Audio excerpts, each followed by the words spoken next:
Happy almost Halloween, everybody, and thank you guys so much for the 3,000 subscriptions. I've had so much fun and hope to make this show for a long time after today.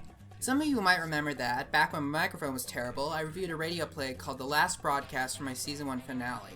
Originally, I was planning on reviewing the 1998 film The Last Broadcast, but I couldn't find a proper file of it in time. But now, I can review the film that was originally supposed to send off Season 1 for all 3,000 of you. Released a year before the Blair Witch Project, The Last Broadcast is one of the first examples of a no-budget found-footage horror film to be released to the mass public, and has an important place in the history of found footage. At the time, this really was a whole new kind of horror film. Many people hold this movie in rather high regard because of this, but was it one of the best, or just one of the first? Let's find out. This is The Last Broadcast. The Last Broadcast is presented in the form of a documentary created by David Lee, who has one of the most aggressively monotone voices I have ever heard.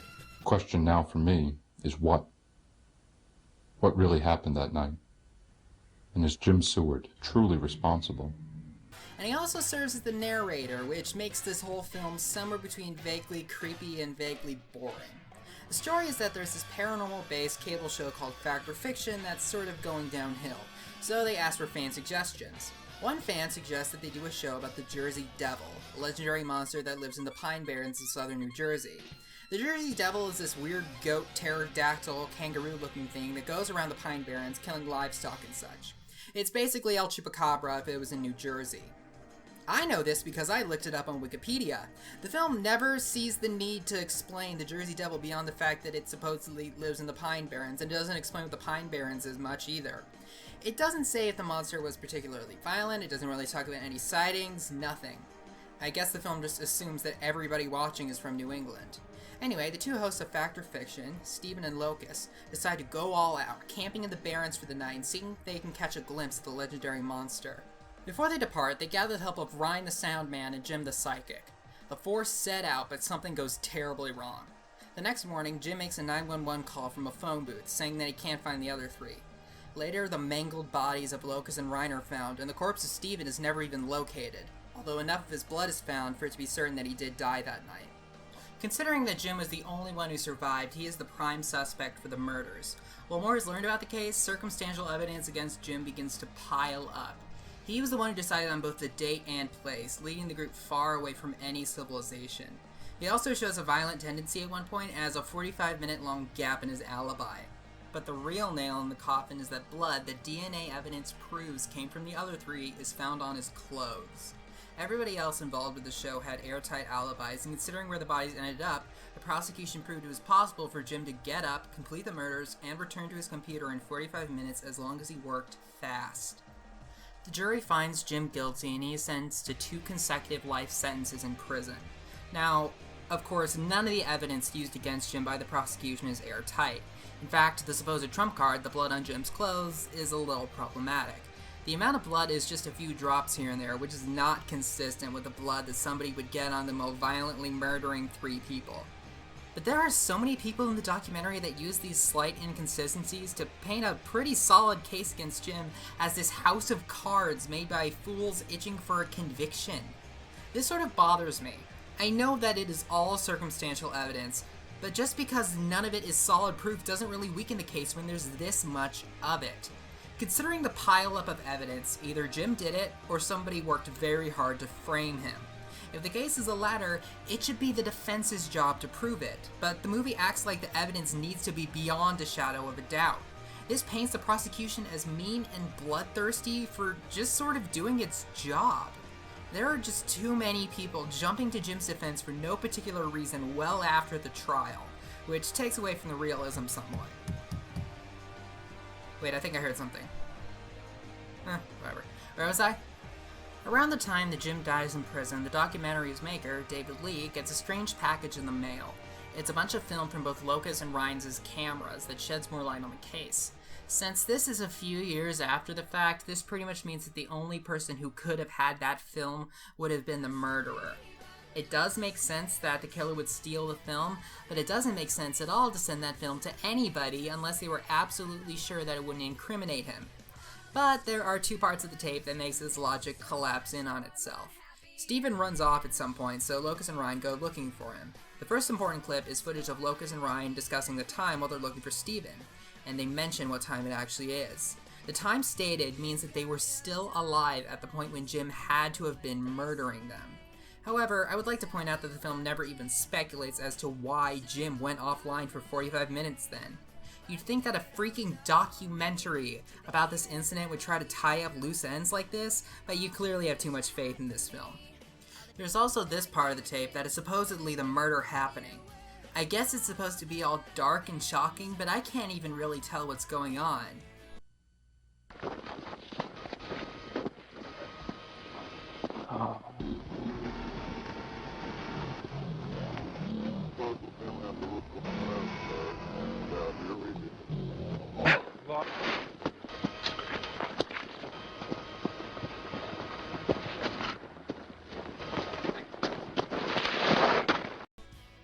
I seriously don't know what I'm supposed to be looking at. Am I just really bad at this? But somewhere in the mix is a frame that supposedly shows the killer's face, so Lee gets right on that with a video recovery specialist. This means that the killer pretty much ensured that they would get caught by sending these tapes in. And when you find out who the killer actually is, it all just becomes so much dumber. Okay, I just heard that again. What is that? This brings us to the ending. I am not lying or exaggerating when I say that The Last Broadcast has one of the worst endings of any film that I have ever seen. I did have problems with the film up to that point, but they were small criticisms compared to how awful the last 10 minutes are. You thought that The Village had a stupid ending? You don't know the half of it. The whole film builds up to the reveal of the killer's face. Alright, place your bets, people. Who do you think the killer is? Wrong. It's David Lee, the creator of the documentary that we are watching right now. What? What? Seriously, what sense does that make? Okay, first off, let's go back to the tapes being sent to Lee on his doorstep. This actually makes a little bit more sense considering that the killer is Lee himself. He now has the means to make a really cool documentary about the incident. The rest of it is just a plot hole, black hole. Why did he do it? Did he really just do all of this to make a documentary? There are easier ways to do that, I assure you. I think there's also the implication that he was the viewer that suggested doing a show on the Jersey Devil. If he was planning on killing the two hosts from the beginning, he must have been. Well, how did he know that they would take that suggestion and camp out in the Pine Barrens for the night? How did he know that Jim would lead them out so far from civilization? How did he know that Steven would wander off? How did he know that Jim would act so suspicious and violent? How was he able to make Jim take the right 45 minutes off from his computer? To pull this off, he would have had to have been able to predict every move that all four of them would make that night. Also, about Jim dying in prison, is the implication that Lee did it? How? I don't know if you know this, but killing a prisoner and not getting caught is actually really hard. And then there's what happened afterward.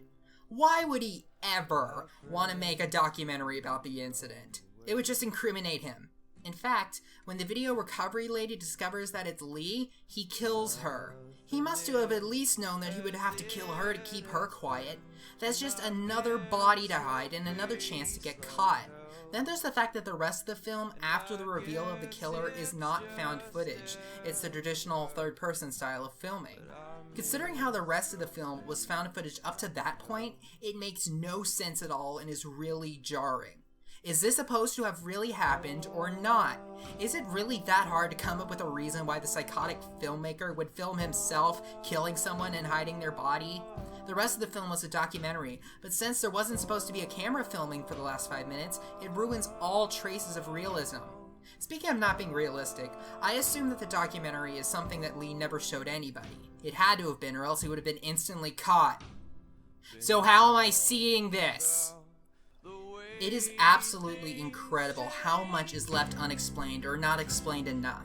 If they went in with the goal of making the ending as bad as possible and have it make the least sense possible, they nailed it. They had to have been trying to screw this movie over. I can think of two endings that aren't terrible, dare I say even good, right off the top of my head. Ending 1. Either confirm or strongly imply that the killer is the Jersey Devil. It's pretty clear that nobody in the movie thinks that the Jersey Devil is real. A monster? Yeah, I think this person's a monster. I don't believe fact or fiction. Think about how shocking it would be if it was all supernatural after all, since nobody even considered it up to that point. Also, the Jersey Devil realistically could brutally murder 3 people and not get caught. Ending 2. Leave it ambiguous. Maybe make it so that when Lee enters the building, he finds the video recovery lady dead and the incriminating tape gone. It would end with nobody really knowing what happened that night, which has some thematic resonance considering that the whole film was about finding the truth. Well, the only great truth that I got is a step-by-step guide on how to ruin a movie with a terrible, terrible ending. The last broadcast is vaguely creepy and unsettling at best, aggressively stupid at worst. Do you want to see this idea done right? I got 3 movies for you. You want to see 3 people dying in the woods done better? Go to the Blair Witch Project. Do you want to see a better case file? Watch The Bay. Do you want to see a better mockumentary horror film? The Tunnel is a great example of that done very well. The last broadcast may have helped introduce this genre of film, but it is really bad. In conclusion, Okay, give me a minute. I'm just gonna go investigate what that is.